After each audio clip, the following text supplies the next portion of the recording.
Most people believe that discipline is synonymous with suffering, that to be consistent, you must hate the process, resist it with sheer willpower, and drag yourself to the finish line. But that mindset is precisely what destroys discipline before it even has a chance to flourish. If you see discipline as a struggle, you will always lose, because no one can sustain a daily battle against themselves without breaking. The secret of those who manage to be disciplined is not resistance, it is acceptance. They don't fight the process, they make it a part of their nature. Epictetus said it clearly: if you wish to improve, get used to being called insane, to being underestimated, to being told you're wasting your life. Because the path of discipline is not about feeling comfortable or seeking validation. It is about an internal transformation, training your mind to find pleasure in what others avoid, to enjoy what once seemed unbearable. Today I will show you 10 essential principles that will change your relationship with discipline. Not so you force yourself to be consistent, but so that consistency becomes natural. By the end of this Stoic session, you will understand why truly disciplined people enjoy the process while everyone else complains and gives up. Stay until the end, because the last principle is the hardest to apply, but it is also the one that separates those who master their minds from those who fail over and over again. Before we continue, I want you to declare your commitment by commenting, "From today, discipline is my path." That phrase will serve as a reminder that you are here to take control, to forge an unbreakable will, and to stop relying on excuses or moods. This is the moment to prove to yourself that you can master your mind and build the life you truly deserve. Let's begin. Principle number 1, the neuroscience of willpower. Imagine for a moment that you are walking across a vast plain, heading toward a distant goal. The wind strikes your face and the sun burns your skin. Every step is an effort. Your mind tells you to stop, to rest, that there is no need to keep going. But there is a voice inside you that knows the truth. What you truly want is not found in comfort, but in the discipline you build at this very moment. Since ancient times, the Stoics understood something that modern science is only beginning to decipher. Willpower is not a talent, it is a muscle. A muscle that, if not exercised, atrophies. Epictetus taught us that a strong man is not one who feels no desires, but one who is not ruled by them. And today, neuroscience confirms this very truth. Within our minds there is a key region, the anterior cingulate cortex. It is the center where the battle is fought between impulse and reason, between excuses and action, between comfort and discipline. Every time you choose to do something difficult instead of giving up, you strengthen this part of your brain. Every time you decide to wake up early when your body wants to keep sleeping, every time you say no to distraction and yes to consistency, you are rewiring your mind for greatness. But there is something even more powerful. This mental training does not happen when you feel strong. It happens precisely when you don't feel like it, when every fiber of your being is screaming for you to give up. This is where the weak are separated from those who achieve true self-discipline. Let me tell you something. Discipline is not built on easy days, but in moments of greatest internal resistance. Imagine Marcus Aurelius waking up on a cold morning in Rome with the option to stay in the comfort of his chambers. What would have become of his legacy if he had given in? The Stoic does not ask if he feels like it. He simply acts. Now it's not just about forcing yourself to do the uncomfortable, but about understanding how to reprogram your mind so that discipline becomes a natural reflex. Want to strengthen your willpower? Start by making small, uncomfortable choices every day. Cold showers, not because they are pleasant, but because they teach you to resist the desire for comfort. Extra reps. When you feel you have done enough, do one more. Delaying rewards. If you feel like checking your phone, wait 5 minutes before doing so. Every act of resistance shapes your mind. Every moment you choose discipline over indulgence, you move closer to true freedom. Willpower is the weapon that allows you to take control of your destiny. And now comes the most important part: understanding how to prevent your mind from deceiving and sabotaging you. Because there is a silent enemy that destroys discipline before it can even take root. And it is something we all face: internal negotiations. You can train your willpower like a warrior, but if you don't learn to silence the voice inside your mind that seeks to justify the easy path, you will keep losing the battle over and over again. Because discipline is not just about doing what's difficult, it's about avoiding the trap of self-deception. And in the next principle, we will uncover how to eliminate these internal negotiations before they strip you of control over your own life. Principle number 2, how to eliminate internal negotiations. There is no battle more silent and more dangerous than the one fought within the mind. It is not the external world that keeps you from moving forward, nor the circumstances or obstacles. It is the small excuses disguised as logic, the sweet lies you whisper to yourself when you decide to postpone what you know you must do. A warrior does not lose the war on the battlefield. He loses it in his mind before even drawing his sword. And so it is with discipline. You do not fail because the task is impossible. You fail because at the last moment you convince yourself that you can do it later. Today I'm tired, I'll do it tomorrow. One missed workout won't make a difference. I've worked enough, I deserve a break. Internal negotiations are the most subtle and lethal enemy of self-discipline.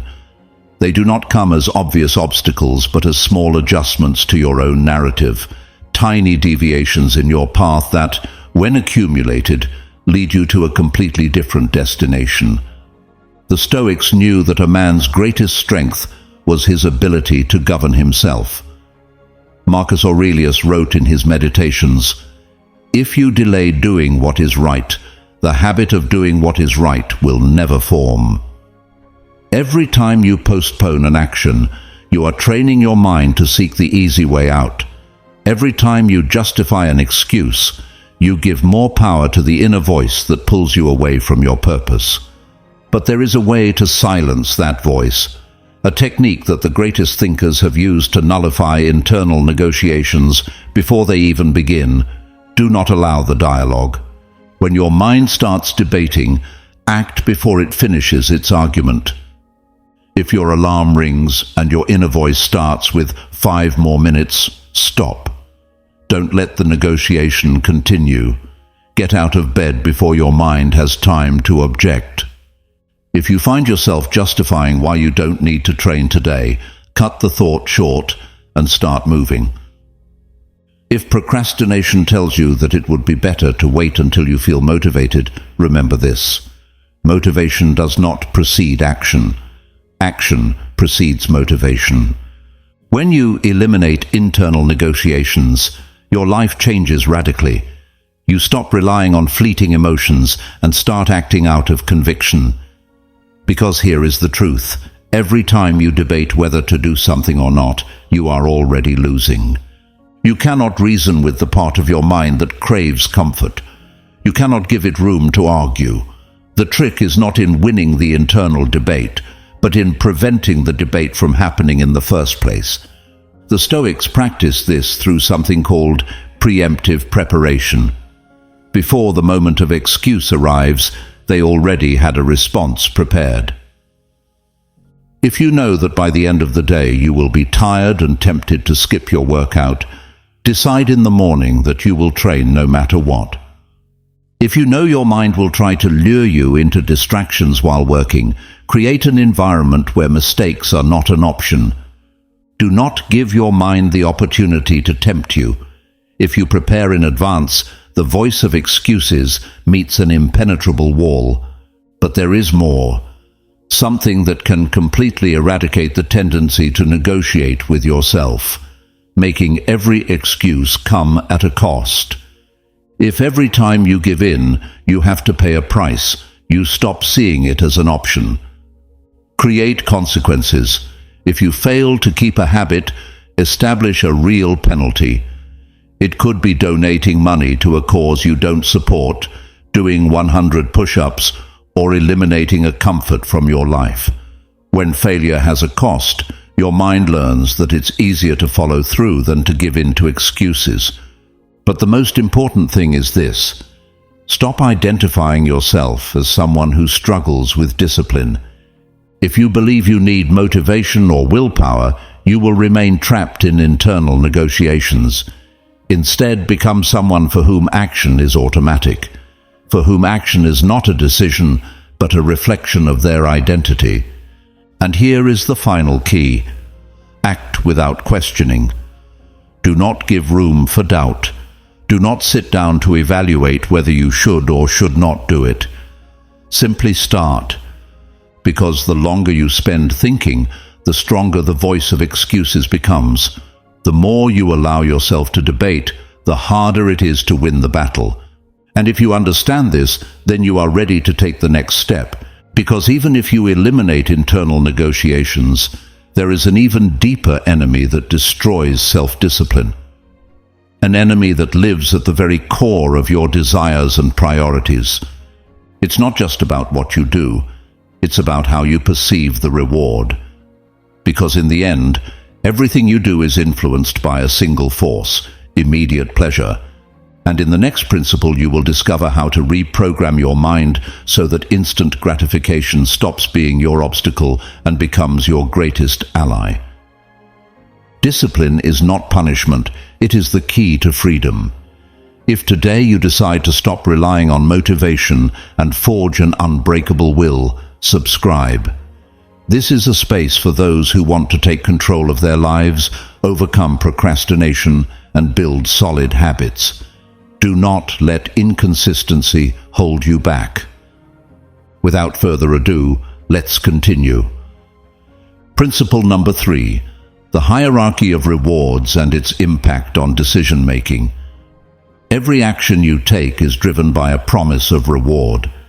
Every choice you make, from the most insignificant to the most consequential, responds to a simple question that your mind constantly asks: what do I gain from this? The problem is that your brain is not designed to prioritize what is good in the long run. It is not optimized for discipline, sustained effort, or personal growth. It is programmed to seek immediate pleasure, to cling to whatever brings instant satisfaction without considering future consequences. And that is where the great conflict lies. You are not inconsistent because you are weak. You do not procrastinate because you lack willpower.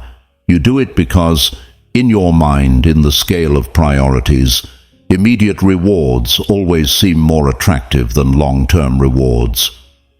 Your brain has been conditioned to believe that checking your phone is more satisfying than reading a book, that staying in bed is more pleasurable than training, that postponing a difficult task is more appealing than facing it immediately. And this is not a flaw, it is a biological trap. The Stoics understood this centuries ago. Epictetus said, "Do not choose what is pleasant now, but what will make you proud later." But for this to be possible, you must reprogram the way your mind perceives rewards. Think of a slave who has been chained for years. If one day you remove the chains, at first he will not move. He does not know what freedom is. He does not understand that he has the power to leave the prison he has known all his life. That is your mind.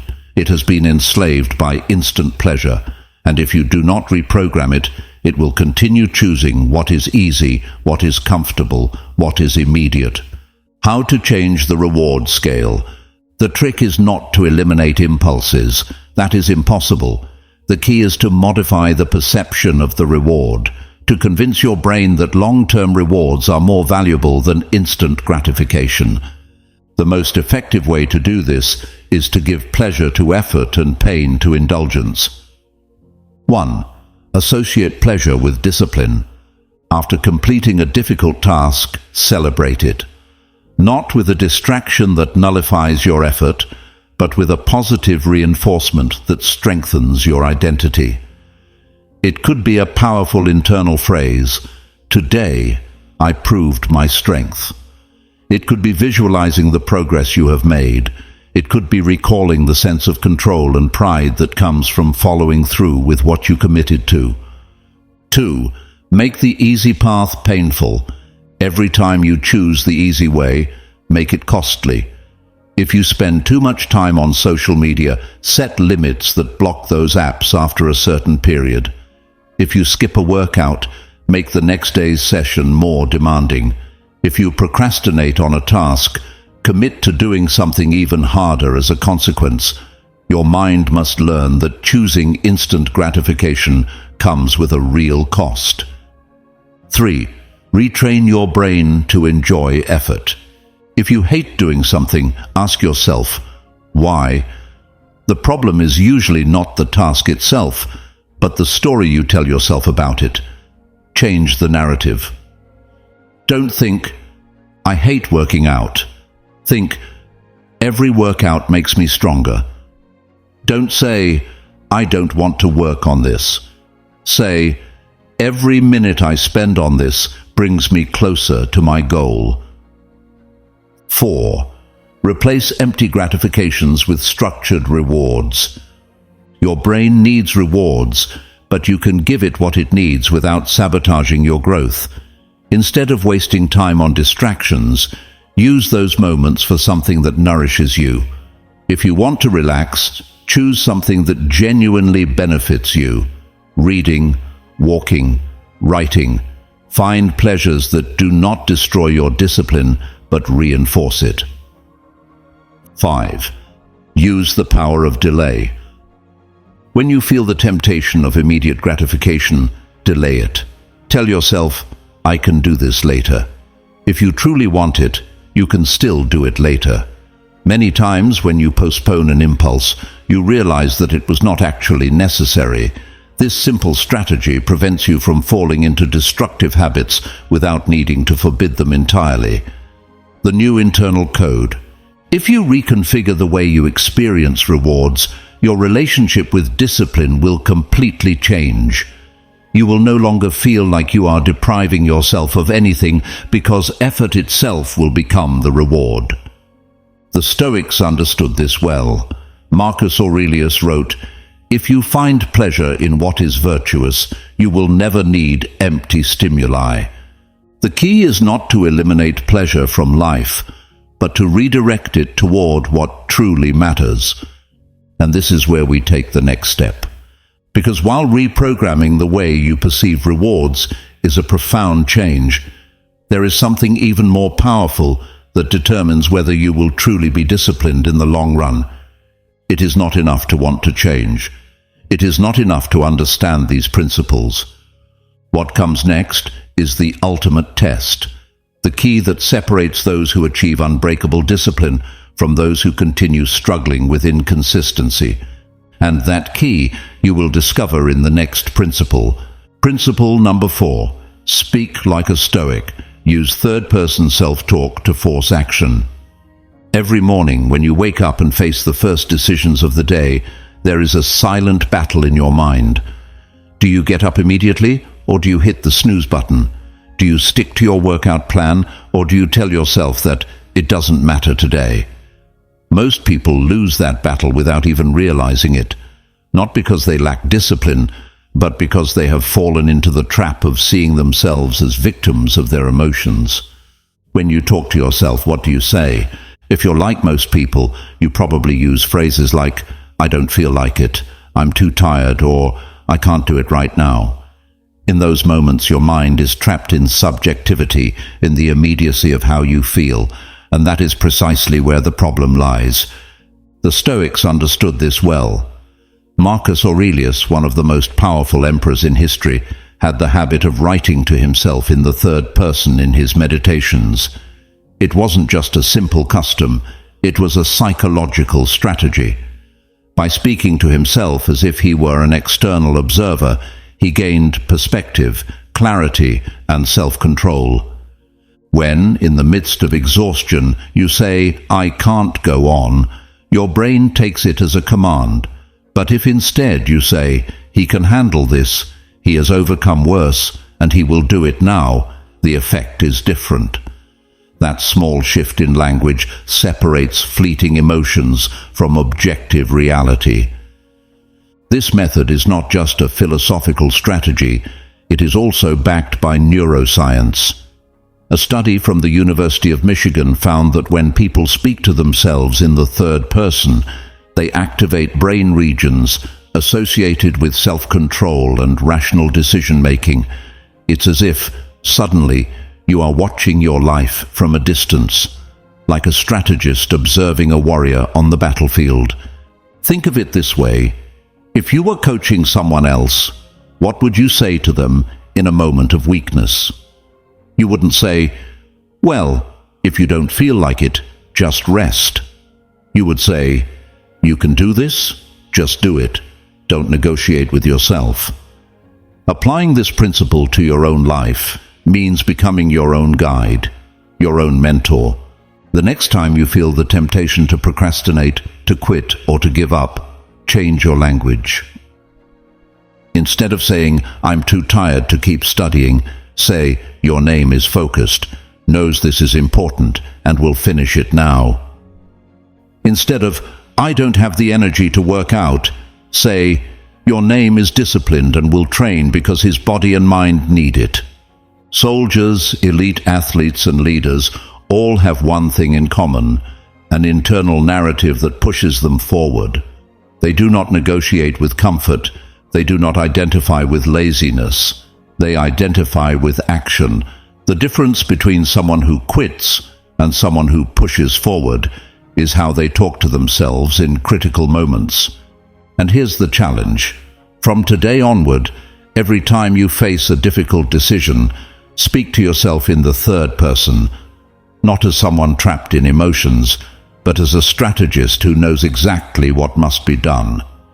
Every repetition of this exercise strengthens a stronger, more disciplined, and more focused identity. Because in the end, true willpower does not come from motivation. It comes from mental clarity that tells you, "I am not here to debate, I am here to act." And once you understand this, the next principle becomes inevitable. Changing how you speak to yourself is not enough. You must also reprogram the deepest circuits of your mind. Because discipline is not just about what you say, it is about how your brain learns to value effort. Connecting to the next principle. If every decision is guided by the way we talk to ourselves, then every habit is controlled by the reward system in our minds. And this is where the next challenge lies. Reprogramming your brain to enjoy effort instead of fearing it. Get ready, because what's coming next will change how you experience self-discipline at its core. Principle number 5. Reprogram your mind, how to hack your reward system. If you've ever wondered why it's so easy to fall into laziness and so hard to be disciplined, the answer lies in your own mind.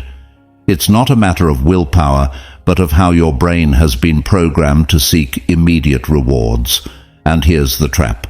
Your mind is designed to resist effort and prefer what is easy.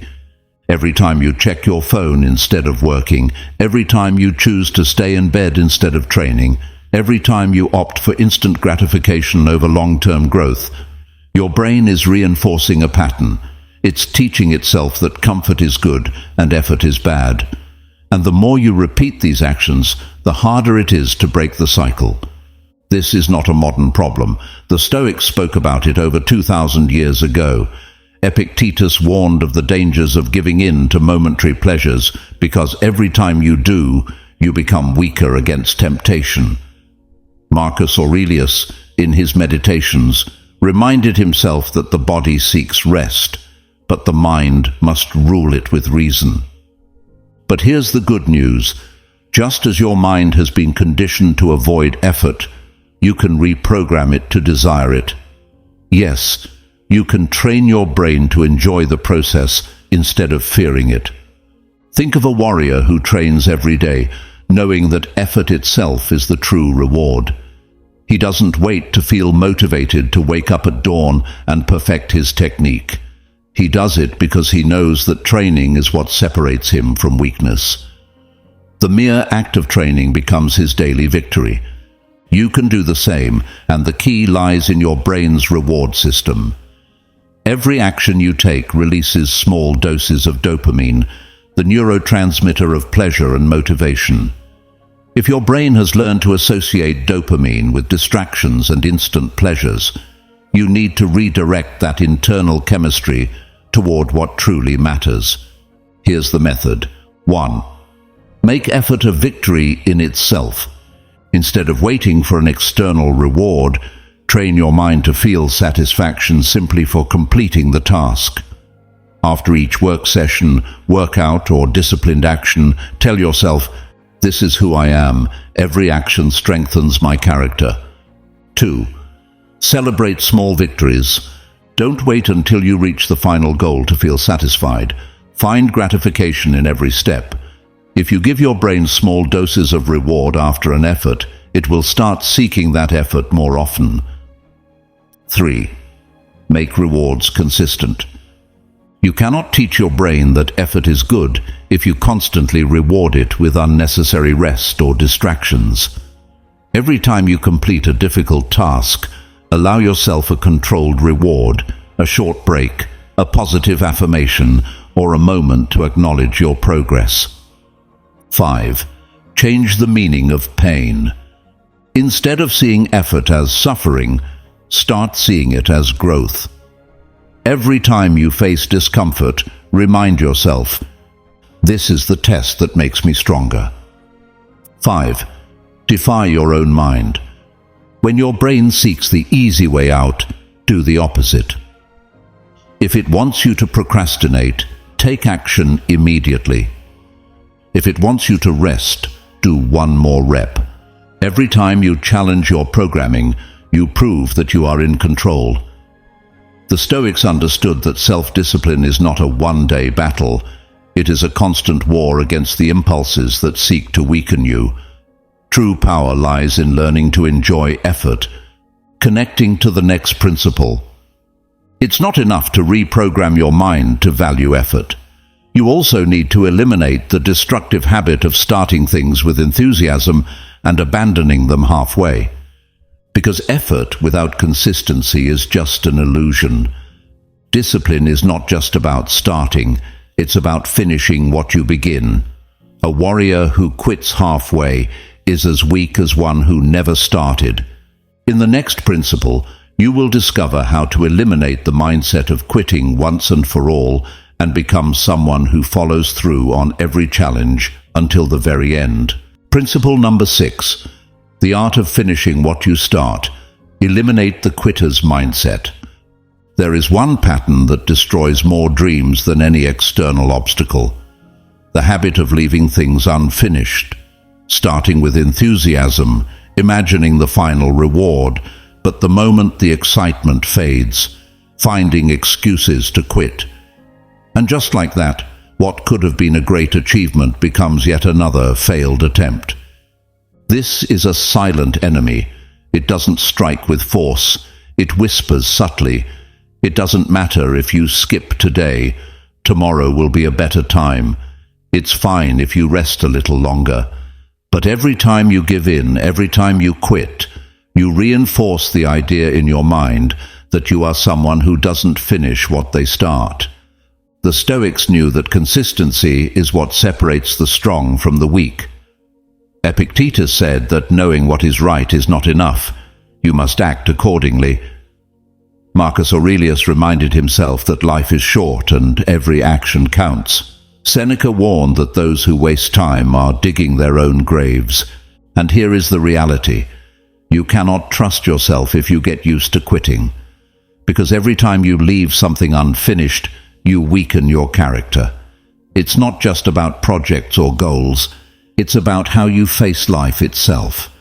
If you've developed the habit of not finishing what you start, you've programmed your brain for inconsistency. But here's the good news. You can also reprogram it so that finishing becomes your only option. How do you do it? 1. Eliminate the option to quit. Don't give yourself permission to abandon anything. Don't negotiate with yourself. If you decide to do something, you finish it. Period. Every time you complete a task, you reinforce this message to your brain. This is who we are now. We follow through. 2. Break big goals into small victories. Sometimes quitting happens because the goal seems too overwhelming. If consistency feels difficult, make it easier. Don't focus on the entire journey, just the next immediate step. 3. Make your identity stronger than your excuses. Ask yourself, what kind of person do I want to be? Someone who always quits, or someone who is reliable, determined, and strong? Burn this identity into your mind until quitting is no longer an option.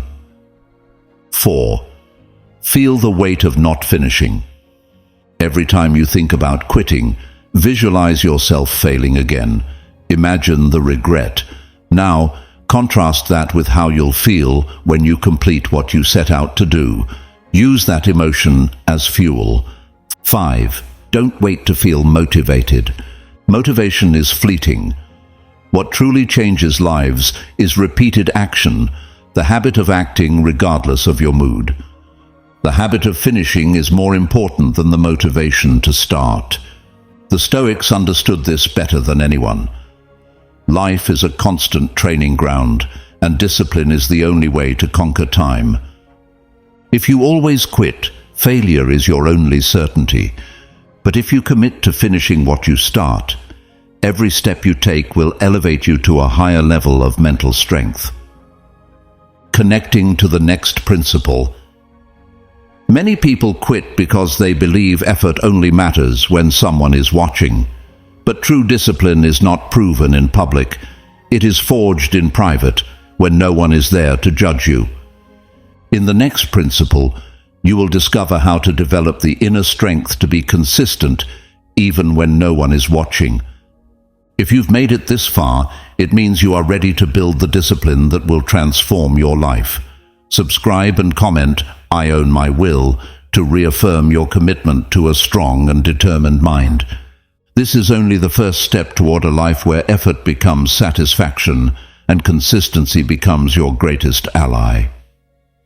By the time you reach the 9th principle, you will discover a crucial shift that could redefine your relationship with self-discipline. Don't miss it.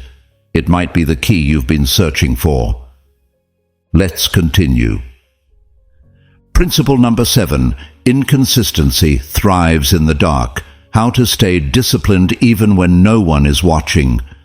There is a moment in the day when we are all alone. In that instant, no one is watching, no one is judging, no one is demanding anything from us. And that is where many people fail. Not because they are weak, but because they have only learned to be disciplined under the eyes of others. Think about how many times you have promised to do something, but when you are alone without external pressure, you decide to postpone it. Maybe it was a workout, maybe studying, maybe waking up early. When there are no witnesses, the temptation to fail becomes stronger. You convince yourself that skipping a day doesn't matter, that you'll make up for it tomorrow. But every time you give in, you weaken your character. The Stoics understood that integrity is not what you do when others are watching. It is what you do when no one is. Marcus Aurelius wrote in his Meditations, "True nobility lies in doing what is right without seeking applause." It is not about proving anything to others. It is about proving it to yourself. Why is inconsistency so dangerous? Because it works silently. You don't see its impact immediately, but day after day, it erodes your confidence. If today you fail at something small, tomorrow you will fail at something bigger.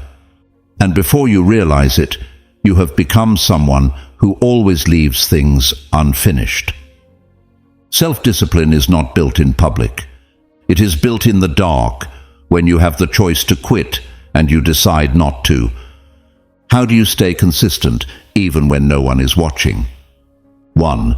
Act as if someone is always watching you. Imagine that a mentor, someone you deeply admire, is always observing your actions. Would you want them to see you procrastinating? Would you want them to hear your excuses? The mind responds to social pressure. If you simulate that pressure, you can use it to your advantage. 2. Make discipline your identity. Don't say, "I'll try to be consistent." Instead, say, "I am someone who does what they say they will do." When something becomes part of your identity, you follow through effortlessly. 3. Design an environment that makes failure difficult. If your problem is skipping workouts, lay out your exercise clothes the night before. If you struggle to wake up early, place your alarm clock far from your bed. Make the path of discipline the easiest option and the path of inconsistency uncomfortable. Apply the 5-second rule. If you hesitate to do something, count down 5, 4, 3, 2, 1. Then do it, without thinking. Your mind uses procrastination as a trap, but if you act before you can negotiate with yourself, you override that mechanism. 5. Use strategic punishments and rewards. If you fail at a habit, create a real consequence. If you follow through, give yourself a small reward. This way, you train your brain to associate consistency with pleasure and failure with discomfort. Seneca once said, "The true test of character is what we do in the dark." That is where you define who you truly are. Connecting to the next principle, there is an even deeper trap that controls your behavior without you realizing it. Inconsistency does not only come from a lack of willpower. It happens because our brain is trapped in a constant cycle of seeking stimulation and instant rewards. To become truly disciplined, you must regain control of your mind and learn to master dopamine, the chemical that regulates your motivation and focus. In the next principle, you will discover how dopamine is shaping your destiny without you even knowing, and how to reverse it in your favor. Principle number 8. Master your dopamine. How to regain motivation and mental clarity. We live in an era of distraction. Our brains are trapped in a cycle of instant gratification, and we don't even realize it. Every notification, every short video, every small pleasure keeps us enslaved to a reward system designed to make us crave more and more. But here's the truth. The more stimulation you receive, the less satisfaction you feel. What once excited you now bores you. You used to focus on a book for hours. Now you can barely read a few lines without checking your phone. You used to enjoy effort. Now you only seek what's easy.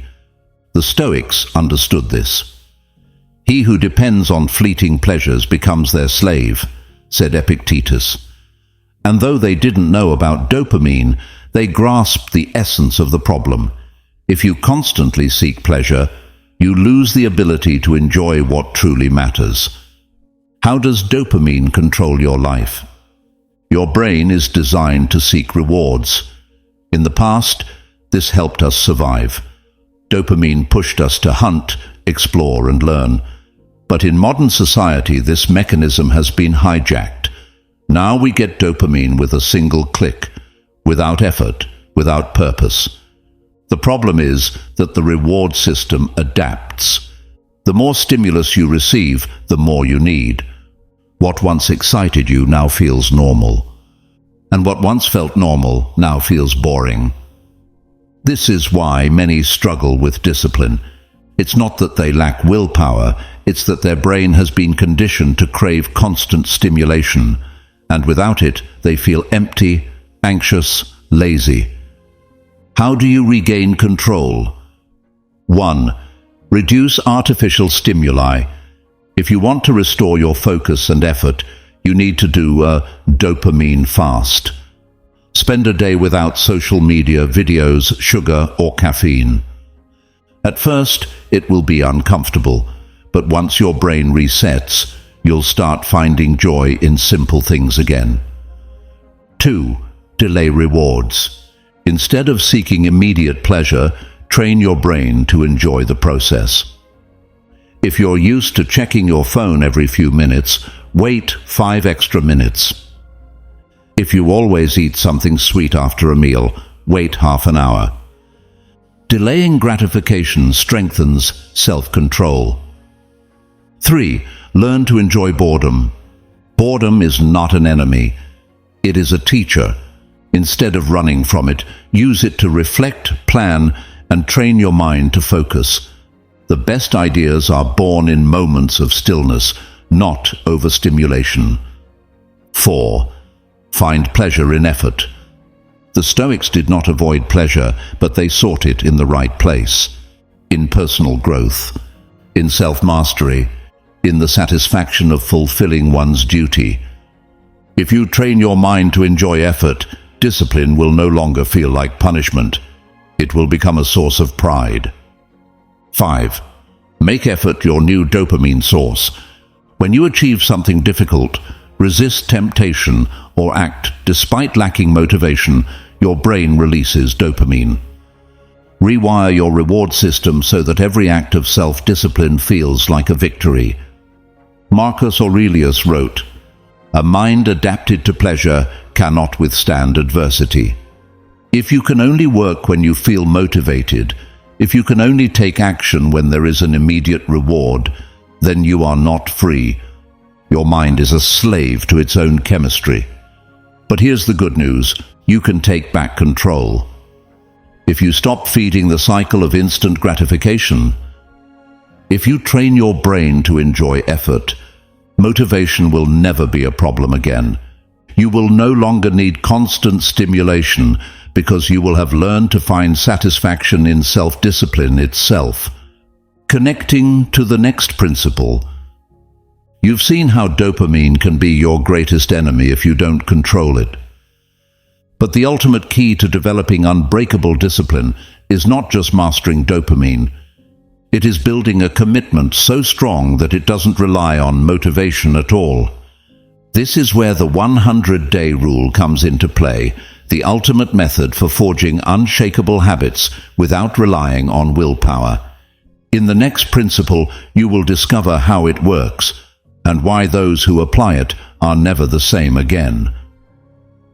If this knowledge is awakening your desire to build unbreakable discipline, subscribe and join this space where mental strength and consistency become your greatest advantage. Here, you will learn to transform effort into satisfaction and make self-discipline a way of life. Principle number 9, the 100-day rule: how to build unbreakable habits without relying on willpower. Most people start any life change with enthusiasm, a new workout routine, healthy eating, a personal project. But over time, motivation fades, excuses appear, and inconsistency destroys any progress. The reason is simple: relying on motivation is a recipe for failure. If you only act when you feel inspired, you are doomed to mediocrity. True transformation doesn't come from desire, it comes from repetition. The Stoics understood this perfectly. Epictetus said, "Do not ask if something is difficult, ask if it is necessary." It's not about waiting to feel motivated, it's about creating a commitment so strong that failure is not an option. This is where the 100-day rule comes in. A simple but powerful principle. Do something every day for 100 days straight, without exceptions. It doesn't matter if you feel like it or not. It doesn't matter if you're tired, busy, or uninspired. You do not fail. If you can stick to this challenge, something incredible happens.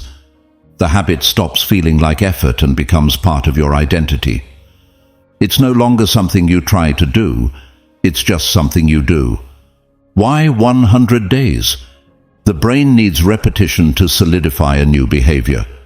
Neuroscience studies have shown that the more you repeat an action, the stronger the neural connection associated with that action becomes. At first it's hard, but with each passing day, the effort decreases. The mind stops resisting. The action becomes natural. How to apply the 100-day rule. 1. Choose a specific action. Don't say, "I want to be more disciplined." That's too vague. Pick a clear, measurable habit. Exercising, reading 10 pages a day, writing one idea every morning, waking up early. 2. Do it with no exceptions. This is the most important rule. Do not fail. It doesn't matter if you're tired. It doesn't matter if you're busy. It doesn't matter if you don't feel like it. Do it anyway. Even if you can only do the smallest version of your action, keep going. 3. Track your progress. Keep a record of the days completed. Use a calendar, a notebook, or a simple list. Seeing your progress reinforces the habit and prevents you from breaking the streak. 4. Reward the process, not just the result. Don't wait until day 100 to feel satisfied. Every completed day is a victory. Learn to enjoy the act itself, not just the final goal. 5. Prepare for the hard days. There will be moments when everything inside you wants to quit. These days are the most important. When you push through resistance, you get stronger. Every time you act without feeling like it, you break the dependence on motivation. What happens after 100 days? If you have followed through without failing, the habit will have become a part of your life. What once required effort will now feel automatic. Your brain will have adapted. But here's the most important part. You will no longer be the same person. Your identity will have changed. Now you are someone who follows through on what they commit to. No excuses. No dependence on moods. Marcus Aurelius said, "Do what must be done every day without expecting immediate rewards, without fearing difficulty." When you integrate this principle into your life, discipline stops being a struggle. It becomes your nature. Connecting to the next principle. If the 100-day rule builds unbreakable habits, there is one even more powerful factor that determines who stays strong and who quits along the way.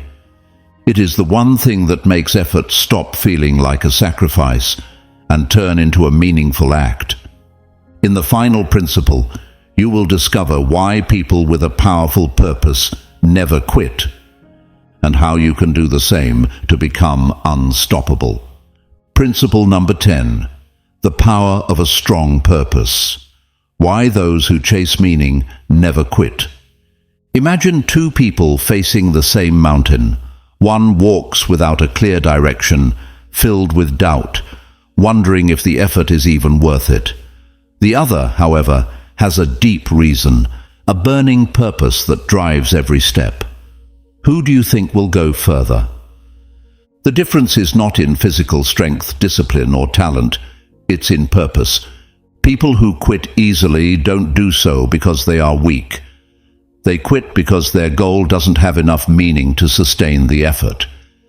If the only thing motivating you is a superficial desire, money, recognition, external approval, at some point you will run out of energy. But if you're chasing something that truly matters, something that moves you from deep within, then sacrifice stops feeling like punishment and becomes an investment. Why does a strong purpose change everything? The human brain operates on a reward system. When you know exactly why you are doing something, dopamine is released not just when you reach the goal, but with every small step. People who achieve great things aren't those with the most willpower, but those who have connected their effort to something bigger than themselves. They don't see it as a burden, They see it as their duty. The Stoics taught that the meaning of life is not found in instant gratification, but in living with virtue and purpose. Epictetus said, "We cannot control external events, but we can control our response to them. If our purpose is solid, no difficulty can break us." How to discover a purpose that makes you unstoppable. 1. Ask the right question. Don't ask, "What do I want to achieve?" Ask, "Why is this important to me?" If the answer does not stir strong emotions within you, it's likely not the right purpose. 2. Connect it to something bigger. If you only chase a goal for your own benefit, motivation weakens. But if you connect it to a greater impact, helping others, improving the world in some way, resistance fades. 3. Associate it with your identity. Don't say, "I want to be disciplined so I can achieve this." Say, "I am a disciplined person because my purpose demands it." Identity defines behavior. If you see yourself as someone who quits, you will act accordingly. But if you see yourself as someone who never gives up, you will become unstoppable. 4. Remember that the journey is the purpose. Marcus Aurelius wrote, "Do not wish for life to be easier. Wish for your spirit to be stronger." If you only focus on the destination, the journey will feel like punishment. But if you learn to enjoy the process, every day becomes a victory. What happens when you find your purpose? Fatigue stops being an excuse. If your purpose is strong enough, you will push forward even when tired. Fear of failure disappears. If what you're pursuing is greater than any obstacle, setbacks won't stop you. Discipline becomes natural. You don't have to force yourself to do what's right. You simply do it because it's part of you. People with a clear purpose don't need external motivation. They don't wait to feel inspired. They take action because they know every effort matters. Epictetus left us with a powerful lesson. If you wish to improve, prepare to seem like a madman to others. Many won't understand why you work so hard. They'll think you're overdoing it, that you could afford to quit just a little, but they don't see what you see. They don't feel what you feel. And this is where the difference is defined between those who achieve something extraordinary and those who stay behind. The closing of this path, we have explored 10 principles that will lead you to develop unbreakable discipline. But if there's one thing you must remember, it is this: no method, strategy, or technique will work if you don't have a powerful reason to get up every day and keep going. True strength is not in willpower, talent, or motivation. It is in purpose. If you've made it this far, it means that something inside you is already searching for more. Don't ignore it. Don't settle. Find what makes you feel alive and make it the reason you will never give up. We spend our lives waiting for the perfect moment to change, as if discipline were a gift that suddenly appears. But the reality is much harsher. The person you want to become will not arrive on their own. They won't appear when circumstances are favorable. You either take control now, or you will continue being a slave to your own inertia. Most people spend their days looking for excuses disguised as logic. Today is not the day. I don't have enough energy. I'll do it better tomorrow. But time waits for no one, and every time you choose comfort over action, you are making a decision that defines who you are. Look at it with brutal honesty. No one is coming to save you. No one will make the effort for you.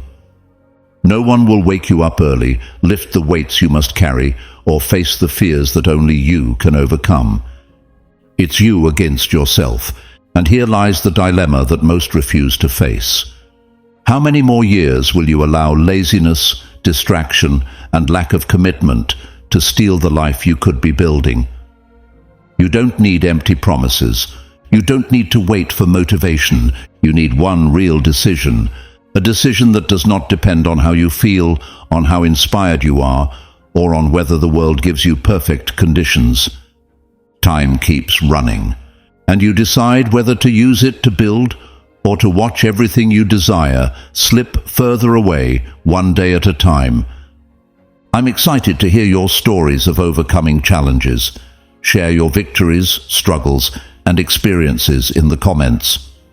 If you're unsure what to comment, write, "I choose consistency over excuses, action over doubt, progress over comfort," to show that you've completed our session. Don't forget to subscribe if this content resonates with you and your values for living with Stoic wisdom. Your voice is essential here. Each reflection strengthens and elevates our community, reflecting the true value of each individual and contributing to our shared Stoic identity. Would you like to dive deeper into a specific topic? Drop it in the comments. We've prepared a space in the pinned comment where you'll find more about us and resources to help you integrate Stoic principles into your daily life. This is your call to take the next step toward a meaningful life. We'll meet again in Stoicism for Winners, where we will continue exploring the riches of Stoic wisdom applied to modern life. Now, take the opportunity to expand your understanding of Stoicism with the recommended sessions ahead. Until we meet again, remember, you are the sole master of your perception, the creator of your peace, the warrior of your own battle. This is the legacy of Stoicism, the art of being invincible,